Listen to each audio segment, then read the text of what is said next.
Vamos para o tema de hoje, queridos. Toda sorte de bênção. Você pode repetir comigo? Toda sorte de bênção. Vamos ler a palavra de Deus. Efésios capítulo 1, versículo 3.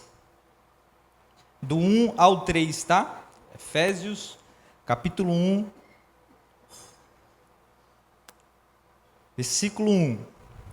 Paulo, apóstolo de Cristo Jesus, por vontade de Deus, aos santos que vivem em Éfeso, aos santos da Paz Church e fiéis em Cristo Jesus, graça a vós outros e paz da parte de Deus, nosso Pai e do nosso Senhor Jesus. Vamos estar orando. Já lemos, já a gente leu o versículo 3, tá? Mas vamos estar orando. Pai, muito obrigado, estamos aqui expostos à Tua Palavra.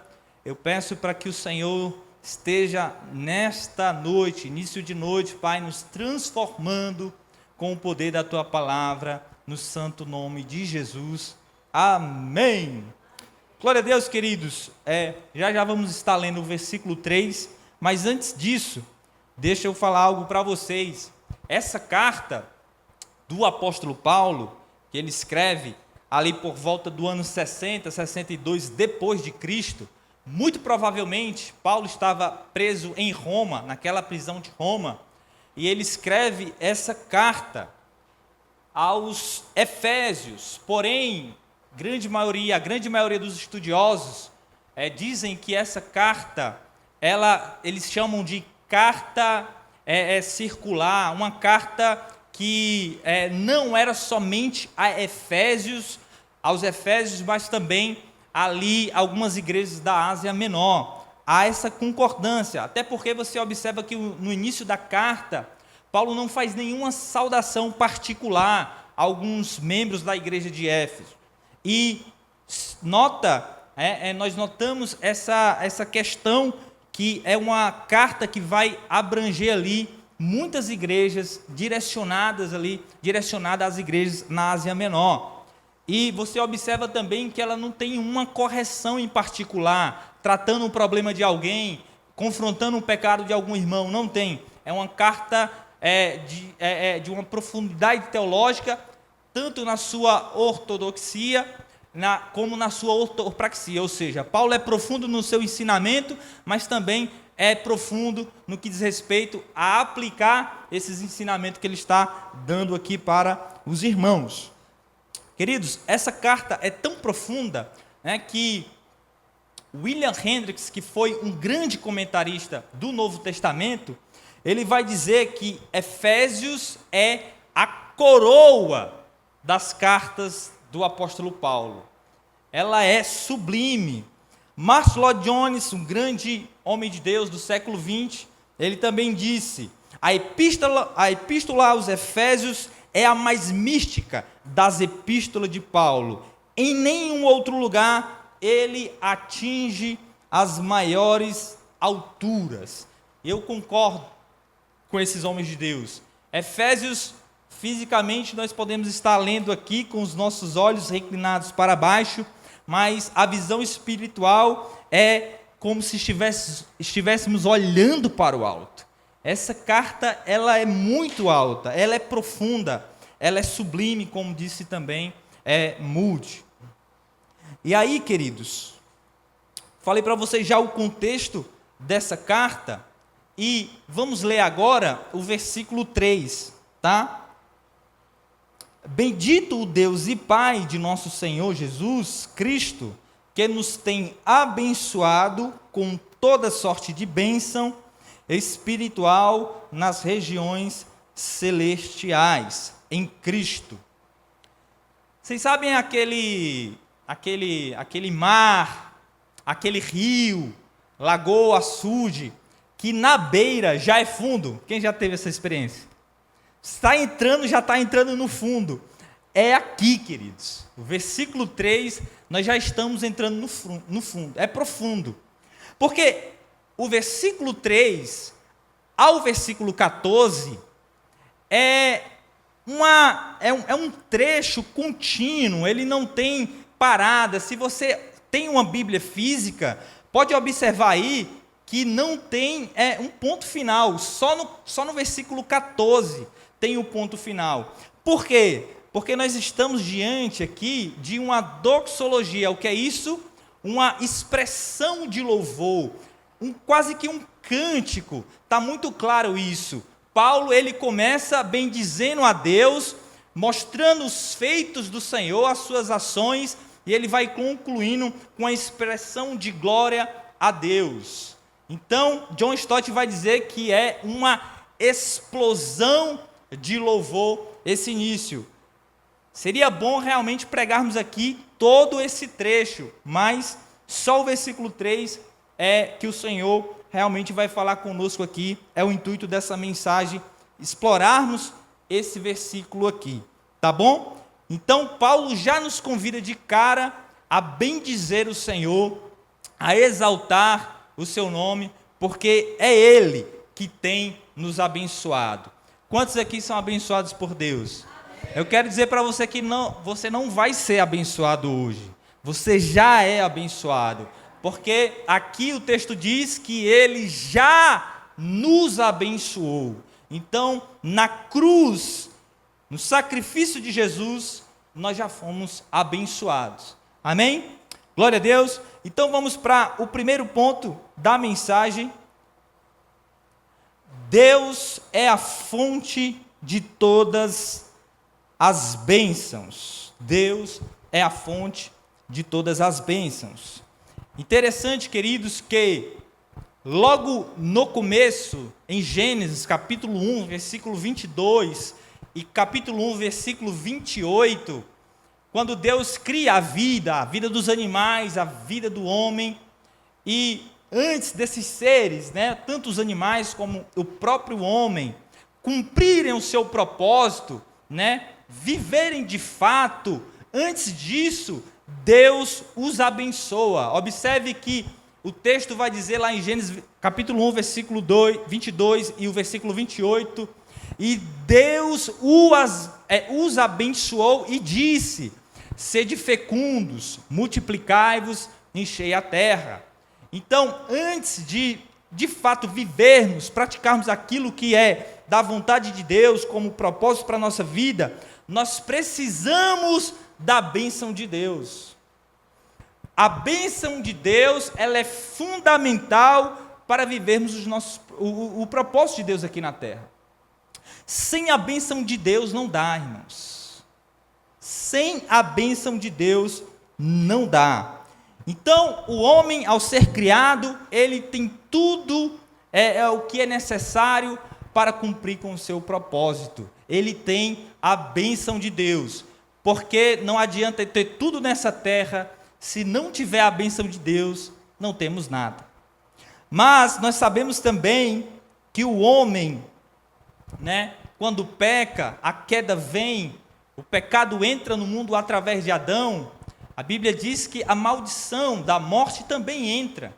Então agora esse homem, ele está em pecado, desobedeceu a Deus, está em maldição, porque a morte agora, a sua natureza pecaminosa, o acompanha todos os dias da sua vida.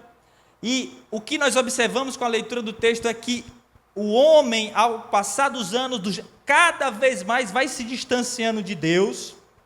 E quando o homem se distancia de Deus, é nítido que, independente da época, do tempo, o homem sempre vai expressar uma carência da bênção de Deus. Toda vida carece da bênção de Deus. Tanto é que nós vamos observar que esses homens agora, distante de Deus, eles vão criar para si o quê? Os deuses.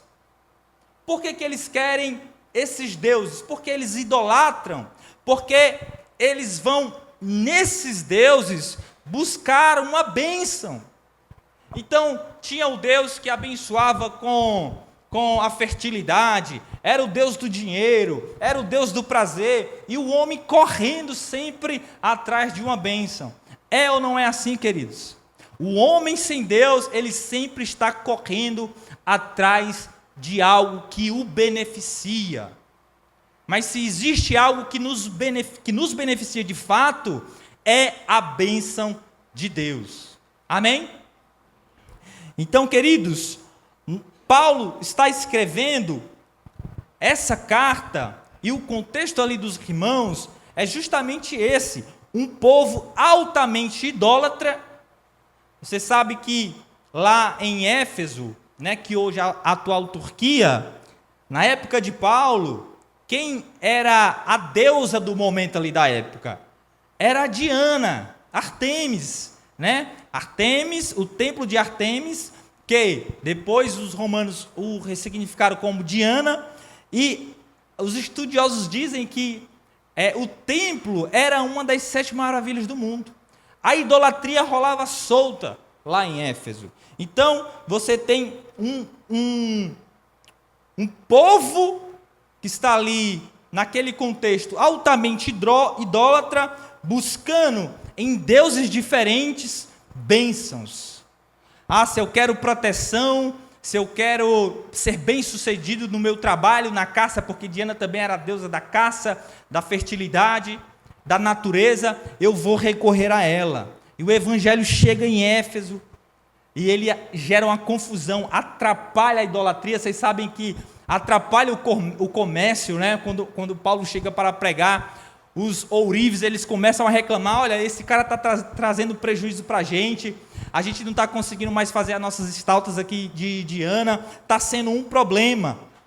Então Paulo está dizendo para essa igreja que, olha, Deus, Ele é quem nos abençoa, é em Deus que mora, nele se origina, nele é a fonte de todas as bênçãos, é no Deus Pai do nosso Senhor Jesus. Então, Deus é a fonte, queridos, de todas as nossas bênçãos. Então, que nós, como igreja, possamos entender isso, que Deus é Ele o responsável por nos abençoar. Nele encontramos a fonte daquilo que precisamos para a nossa vida. É em Deus. E interessante que, apesar de Deus dizer na sua palavra que é Ele que nos abençoa, né? É nele que temos já todas as bênçãos, toda sorte de bênção. A expressão toda sorte de bênção fala de uma diversidade de bênção. Outras versões vai dizer todas as bênçãos, né? A versão árabe que lemos aqui diz toda sorte de bênção. Mesmo diante dessas verdades, às vezes nós encontramos alguns cristãos, ou a gente mesmo, me coloca no lugar, às vezes a gente está mendigando alguma bênção. É ou não é assim, queridos? A gente está desesperado atrás de preciso de uma pizza, não vou desistir. É ou não é assim? Em Deus nós temos todas essas bênçãos. Agora, lembra comigo da parábola do filho pródigo. O filho vai, pega a herança, se arrebenta todinho, volta para casa arrependido, e o seu pai, em amor, recebe o abraço, prepara um banquete para abençoar o filho que voltou, que estava perdido e foi achado. Mas tem outro filho na história. E o que acontece? Aquele filho fica irritado porque o pai preparou um banquete maravilhoso para o filho.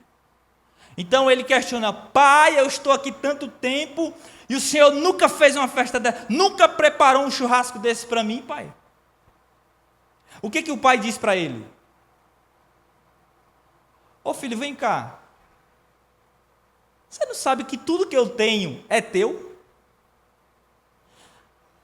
Isso é uma verdade. Muitos estão na igreja, mas ainda não caiu a ficha que tudo que está no Pai, que está em Cristo, é nosso.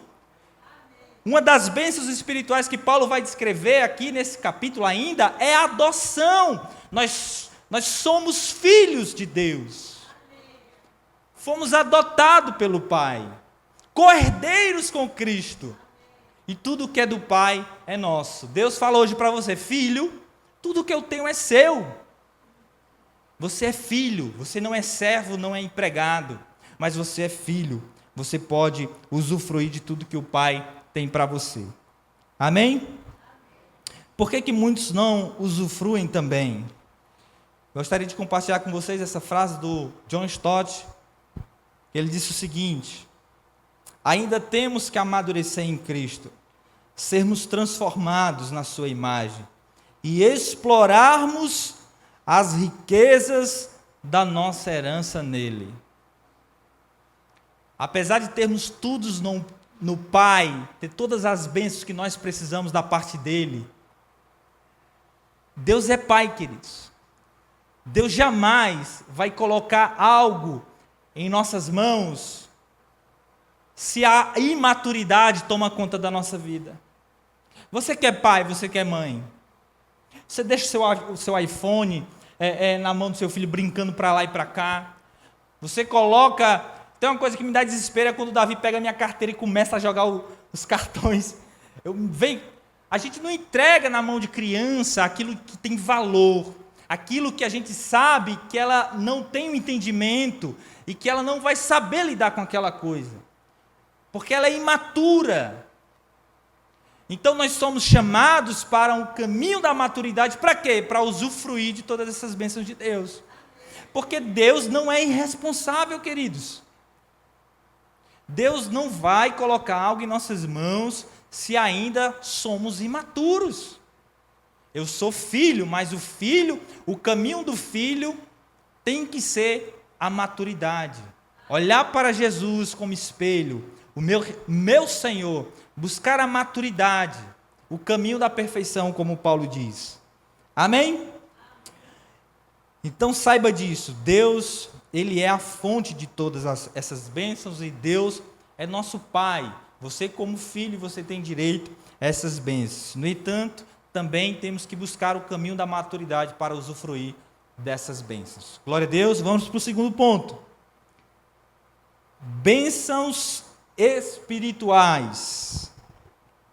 Bênçãos espirituais. Então nós vamos ver aqui agora a natureza dessas bênçãos. Quando Paulo diz: Ele já nos tem abençoado com toda sorte de bênção espiritual. Então Paulo fala para nós a natureza dessa bênção. Ela é uma bênção espiritual. Além de ser espiritual, ela é superior. Ela é superior ao quê, Andinho? A essas bênçãos materiais. Toda bênção material. A bênção espiritual, ela é mais elevada, ela é superior. Glória a Deus. Por isso, somente os espirituais, aqueles que nasceram de novo, que receberam de Deus uma nova vida em Cristo Jesus, é que usufruem dessas bênçãos. Por quê? Porque Paulo vai dizer que o homem carnal, a sua inclinação é para as paixões desse mundo. Mas o homem espiritual, ele discerne tudo. Somente aqueles que foram regenerados, nasceram de novo, receberam a nova vida, é que vão usufruir dessas bênçãos. Por quê? Porque são bênçãos espirituais. Eu gostaria que você acompanhasse comigo esse texto aí na tela. Colossenses capítulo 3, versículo 1 e 2. Portanto, se fostes ressuscitados juntamente com Cristo, buscais as coisas da onde, queridos? Lá do alto. Pensai aonde, queridos? Pensai no quê? Nas coisas lá do alto, né? Então, eu pulei um pouquinho, foi onde Cristo vive, assentado à direita de Deus. Não nas coisas que são aqui da terra. Então, essa mensagem é para nós também, os terráqueos, amém? Não é para quem está em Marte, é para nós aqui, os terráqueos, mas que estamos com os nossos olhos voltados para o alto. Então, queridos, quando os nossos olhos estão fitados, quando fitamos os nossos olhos com firmeza para as coisas do alto, nós conseguimos compreender o propósito e significado das coisas aqui de baixo. Quando estamos com os nossos olhos voltados para as coisas aqui de baixo, nós perdemos o real significado e propósito das coisas lá do alto. Então, não é que você vai ser aquela pessoa, sabe, que não está nem aí para estudar, para buscar crescer, empreender, almejar um crescimento, ser bem-sucedido. Não é sobre isso. É sobre entender o significado das coisas. É não colocar os meus olhos nas coisas aqui de baixo. Pois quando eu olho para o alto, eu sei o real valor das coisas aqui de baixo. Agora, quando o contrário acontece, eu perco totalmente o real valor das coisas lá do alto. Então, que possamos fitar os nossos olhos nas coisas lá do alto. Cuidado com os seus olhos, cuidado, falo isso para mim também. Toda vida que eu falar assim na terceira pessoa, eu também estou me incluindo, tá? Então, cuidado com os olhos, porque nunca na história da humanidade fomos tão tentados a cobiçar as coisas dessa terra. Nunca na história da humanidade. Eu lembro que se eu quisesse ver um carro de luxo, eu tinha que esperar domingo para assistir o Auto Esporte. Não tinha TV paga, né? O avião, para mim, era um objeto branco distante da minha realidade, onde era aquele pontinho lá no céu com a fumaça. Hoje, você consegue entrar no jato do influencer e ele vai te mostrar o material do couro do jato dele, a marca, ele vai te mostrar, sabe, você fica ali na tela do Instagram, meu Deus, todo dia você vê um carro de luxo, todo dia você vê um cara de 25 anos como eu cheguei ao meu primeiro milhão. É ou não é tentador isso, queridos? Aí você olha muitas vezes para você, essa monarca está fazendo o que aqui? Era para me estar com a... Mas, queridos, entenda, não é sobre as coisas aqui de baixo. Não é se eu posso ter ou não ter. Não é sobre isso. A mensagem não é sobre isso. Mas é sobre onde o nosso coração está. Jesus disse o quê? Onde está o teu coração? Aí está o teu tesouro. Essas bênçãos espirituais, queridos, são superior.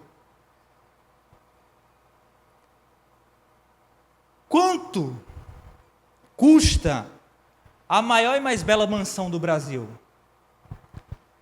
Você sabe me dizer quanto custa a mansão mais bonita do mundo? Mas quanto custa a morada do céu?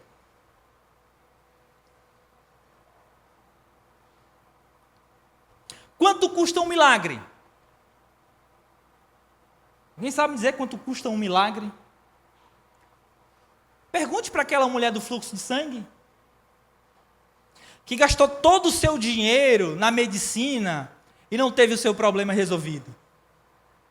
E ao ouvir falar de Jesus, ela determinou em seu coração: se eu apenas tocar nesse homem, eu serei curada. Pergunte o valor para ela, quanto custa um milagre? Quanto custa o poder do Espírito Santo? Quanto nós pagamos para ter o poder do Espírito Santo? Lembra de Simão, o mágico? Ei, perguntando aos apóstolos, Pedro, quanto que eu pago para ter esse poder? Quanto custa, queridos? Quanto custa uma alma? Pergunte para Jesus na cruz do Calvário, quanto custa uma alma? Então as bênçãos espirituais, elas são superiores. Não conseguimos determinar, colocar, precificar, não dá, porque são superior a essas bênçãos materiais. Eu quero te desafiar a em casa você ler o versículo, o trecho restante, para que você possa entender essas bênçãos que Paulo está falando. Ele vai descrever a eleição, ele vai descrever a adoção, ele vai descrever o perdão de Deus, a remissão dos nossos pecados. Ele vai listar várias bênçãos espirituais. Glória a Deus, queridos. Amém. Vamos para o terceiro ponto. Participe comigo, repita comigo. Nas regiões celestiais. Glória a Deus. Paulo vai dizer para nós o lugar dessas bênçãos. Então, já vimos que essas bênçãos têm origem em Deus. Deus é a fonte. Vimos a natureza dessas bênçãos, são bênçãos espirituais. E agora estamos diante de onde se encontra. Qual é o lugar dessas bênçãos espirituais? Interessante que essa expressão, ela aparece 5 vezes na Bíblia. E todas elas em Efésios. Veja como essa carta ela é alta. Como ela é sublime. Todos os estudiosos, se você for ver todos os comentários sobre esse termo, todos chegam em um acordo. Regiões celestiais está falando de uma dimensão espiritual, de uma realidade espiritual. Muito cuidado com aquela cosmografia espiritual. É de que céu ele está falando? É do primeiro céu? É do segundo céu? É do terceiro céu? Se bem que Paulo disse, né, que foi arrebatado ao terceiro céu. Algo que nos indica que tem mas parece ser só uma linguagem, porque é difícil, queridos, dimensionar o mundo espiritual. Nós temos esse céu onde estão os pássaros, né? A atmosfera. Alguns estudiosos dizem que esse terceiro céu que Paulo fala é o paraíso, onde ele viu coisas, né, extraordinárias. Então, essa dimensão espiritual, eu quero até ler agora alguns versículos aqui, alguns textos, para que nós possamos compreender melhor. Tá? Efésios, capítulo 1. Obrigado, Beto. Nosso púlpitozinho aqui está em manutenção, o outro. Mas vamos ler esse texto aqui. Capítulo 1, versículo 20. Está os 2 textos aí na tela, né?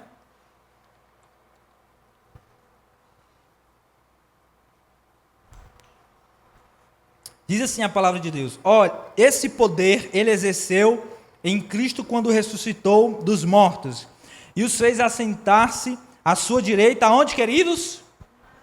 Nas regiões celestiais. Efésios 2:6, e juntamente com ele nos ressuscitou e com ele nos fez assentar nas regiões celestiais em... Uau, queridos! Olha a nossa condição, a condição da igreja. Olha a posição que ela está. Nessas regiões, a igreja está em Cristo, em uma posição privilegiada. Glória a Deus. Mas vamos ler mais um texto. Efésios capítulo 6, versículo 12. Pois a nossa luta não é contra seres humanos, mas contra os poderes e autoridades, contra os dominadores deste mundo de trevas, contra as forças espirituais do mal, aonde? Então veja que nessa dimensão espiritual, nessas regiões aí descritas por Paulo, tanto está Cristo, né, assentado a uma posição superior, a igreja está em Cristo, mas também nessa dimensão espiritual, nós temos aí, segundo a palavra de Deus, quem? Os demônios, principados e potestades. Então, a dimensão espiritual, queridos, ela é mais real, é uma realidade, assim, é mais real do que você está me vendo agora. Então é importante nós entendermos esse mundo espiritual e sabermos como está a nossa vida espiritual. Eu estou seguro de que nessa dimensão espiritual, eu estou assentado com Cristo. Que nessa batalha, tanto é que Paulo vai falar das armaduras, Em nenhum momento ele fala que a armadura do crente é a espada de São Jorge. Em nenhum momento ele vai falar que é o sal, é o alho, é a cruz e o alho. Ele vai falar de armaduras, de armas espirituais, o capacete da salvação, a couraça da justiça, e o resto vocês sabem, né? Sabe, queridos,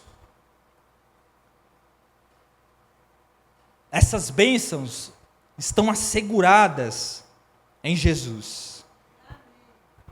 Estão aí, ó, nessas Paulo descreve que essas bênçãos estão nas regiões celestiais. E o melhor disso é que elas estão asseguradas por Jesus. Quem pode roubar?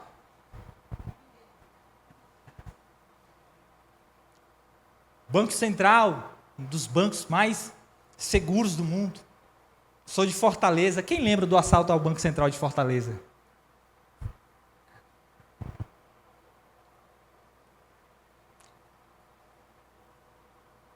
Eu digo, coitada das traças e ferrugem. Coitadas, porque não conseguem corroer as bênçãos de Deus em nossas vidas. Elas não podem. Será que a Energisa pode enviar um comunicado para nós? Ei, você não terá mais a conexão com Deus. Será que a Cagepa pode te enviar uma fatura? Olha só, se você não pagar, a fonte de água da vida vai cessar na sua vida. Eles podem fazer isso, queridos? Não podem, né? Porque estamos assegurados em Cristo Jesus. Essas bênçãos estão em Jesus. Agora, que garantia nós temos nesse mundo? Qual a garantia? Qual o melhor seguro? Qual o melhor banco? Qual o melhor cadeado? Qual a melhor cerca elétrica? Você pode ter o melhor seguro, a melhor cerca elétrica, o melhor condomínio. Mas se o Senhor não vigiar, em vão vigia o sentinela. Então é nele, é em Jesus que estamos assegurados com toda sorte de bens. Amém, queridos? Glória a Deus. Então não tenha medo. Não tenha medo da sua salvação. Não tenha medo das bênçãos de, estou me sentindo tão culpado. Ei, quem pode roubar o perdão de Deus da tua vida? Quem pode roubar a misericórdia que se renova a cada manhã em sua vida? Confie no Senhor. Último ponto. Em Cristo. Você pode repetir comigo bem forte? Em Cristo. Glória a Deus. Então Paulo encerra essa primeira parte. Não encerra porque eu já disse para vocês que é um trecho só, né? Mas nessa parte, interessante porque em Cristo, essa expressão, ela é chave, ela é o elo da carta aos Efésios. É o que conecta tudo. Paulo vai se utilizar muito dessa expressão nos seus escritos, tanto a expressão em Cristo, como nele, como no Senhor. Então, em Cristo está o grande segredo.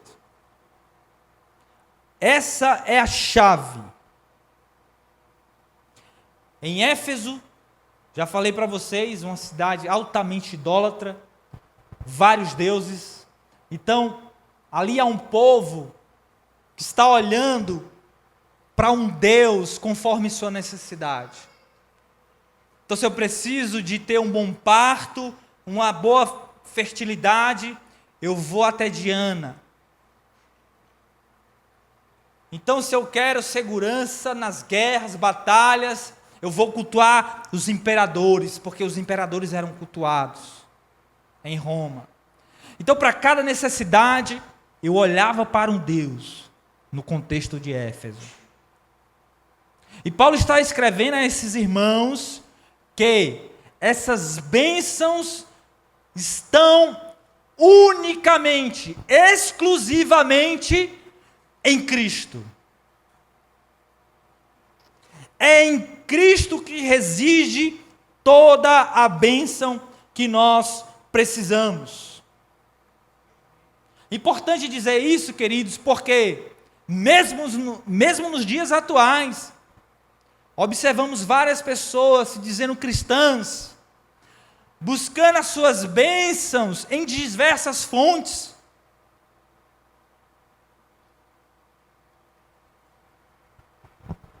Eu preciso da água ungida, eu preciso da rosa ungida, eu preciso da água que vem de Israel, do Rio Jordão, eu preciso do terno do profeta, eu preciso da bênção do... Se o apóstolo não colocar a mão, eu não sou abençoado. Eu preciso ir no monte, porque no monte está a minha bênção. Nada contra monte, tá, irmãos? Já fui muito para o monte. E se me chamar, eu vou. Amém? Não fala não, que eu já começo a me armar aqui.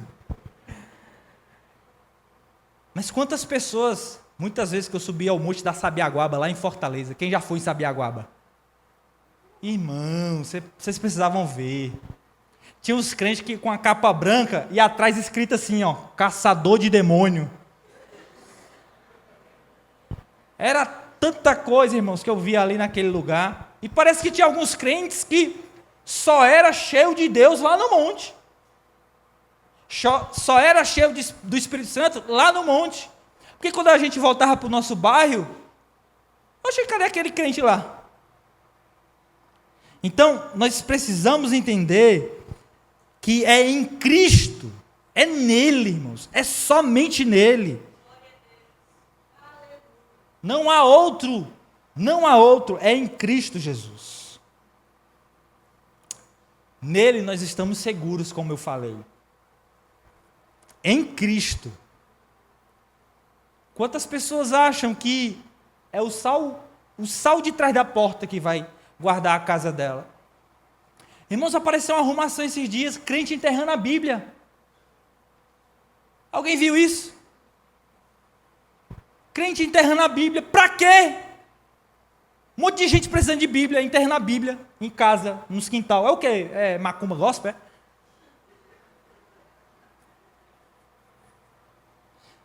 Ai, é a fitinha, é o lencinho vermelho na testa do meu filho que vai proteger ele dos maus olhares. Não, é Cristo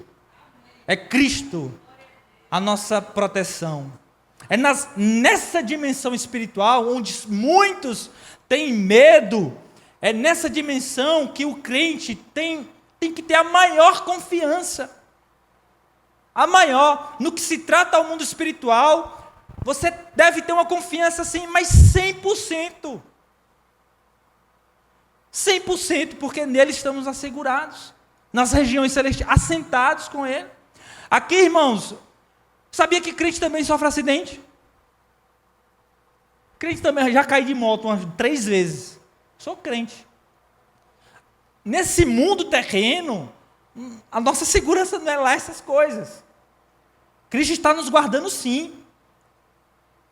Mas acontece ou não acontece? Acontece algumas fatalidades. A chuva também cai na casa do crente, irmãos. Lá em Porto Alegre, quando teve, também afetou a casa dos crentes. É por isso que as bênçãos espirituais, elas são superiores. Vocês estão conseguindo me entender, queridos? Glória a Deus por isso. Os demônios sabem quem está em Cristo. Os demônios, esses que a gente viu no texto que habitam essas regiões celestiais, esse mundo espiritual. Aí nós devemos nos perguntar, como está o meu rolê no mundo espiritual? Como está a minha vida no mundo espiritual? Vocês lembram de Atos 19? Lá no versículo 13, que 7 filhos de um judeu, eles tentaram expulsar um demônio de uma pessoa. Vocês lembram dessa história? 7 jovens, filhos de um judeu, tentou expulsar um demônio Daí eles fizeram o seguinte: olha, demônio, vou usar nas minhas palavras, tá? Demônio, tu vai sair em nome de Jesus, mas o Jesus do Paulo aí, ó. O Jesus do apóstolo Paulo. A pergunta deu certo? Os demônios, eu sei quem é Jesus. Eu sei quem é Paulo. Mas vocês? Tome peia, não foi não, queridos? Peia para dar em doido eles comerem sozinhos. Então veja que no mundo espiritual, né, os servos de Deus, aqueles que estão em Cristo, são conhecidos.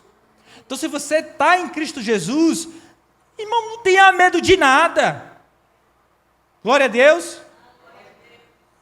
Mas eu sei, quando o barulho chega lá na cozinha, você se enrola todinho. Estou brincando, queridos. Para a gente concluir,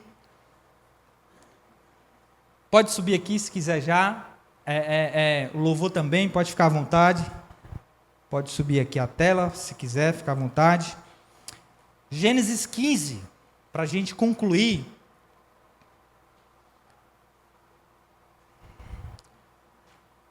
Gênesis 15, tem algo muito interessante lá, porque vocês lembram que Abraão foi chamado no capítulo 12, a promessa de Deus.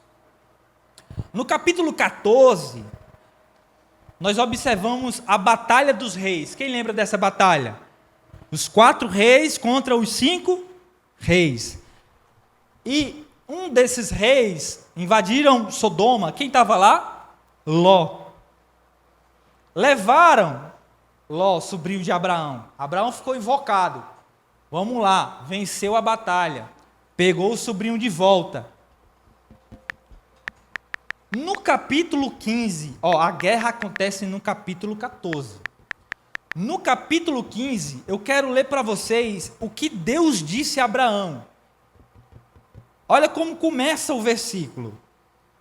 Depois destes acontecimentos, que acontecimentos?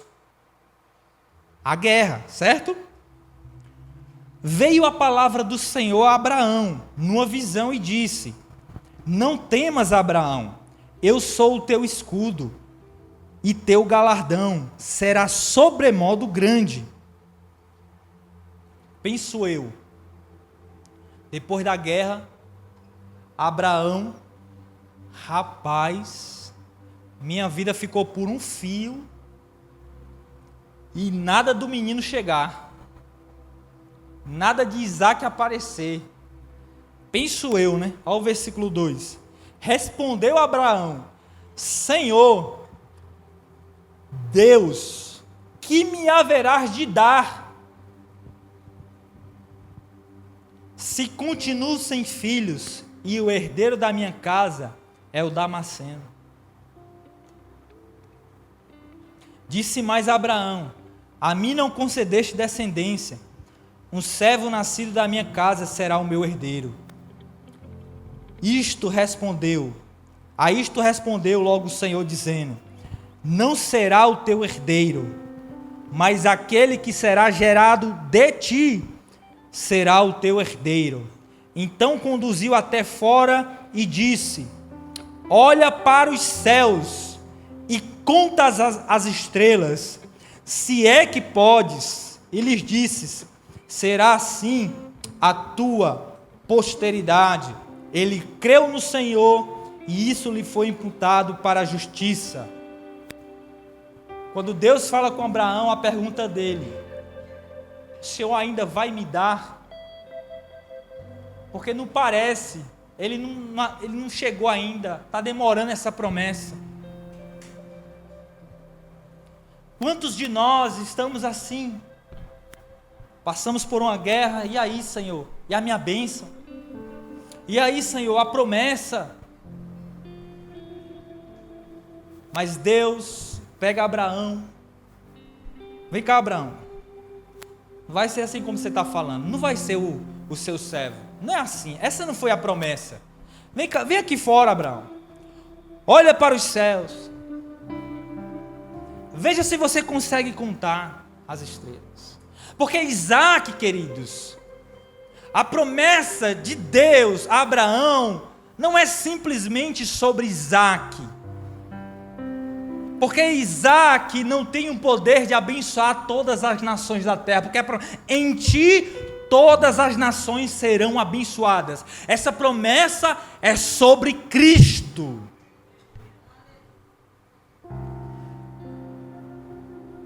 E Deus nos traz hoje para fora dos nossos conflitos, para fora das nossas limitações terrenas, para fora do nosso ego, para fora das nossas cobiças materiais, e nos mostra: ei, olhe para a cruz e veja se você consegue contar todos os benefícios conquistados na cruz. Se é que você pode contar, se coloque de pé, porque na cruz nós já temos todas as bênçãos espirituais. Foi na cruz que Jesus arrancou de nós a maldição, a inimizade com Deus, e nos reconciliou com o Pai. E hoje o Pai te diz: filho, filha, eu te abençoo, sede fecundo, multiplicai-vos, enchei a terra, ei, prospere, ei, avance, ei, receba a bênção na sua família, ei, empresário, cresça no seu negócio, ei, filho, cresça na faculdade, cresça nos seus estudos, ei, rapaz, cresça nos seus relacionamentos com seus amigos, com sua família. Por quê? Porque em Cristo nós temos a bênção de Deus sobre nós.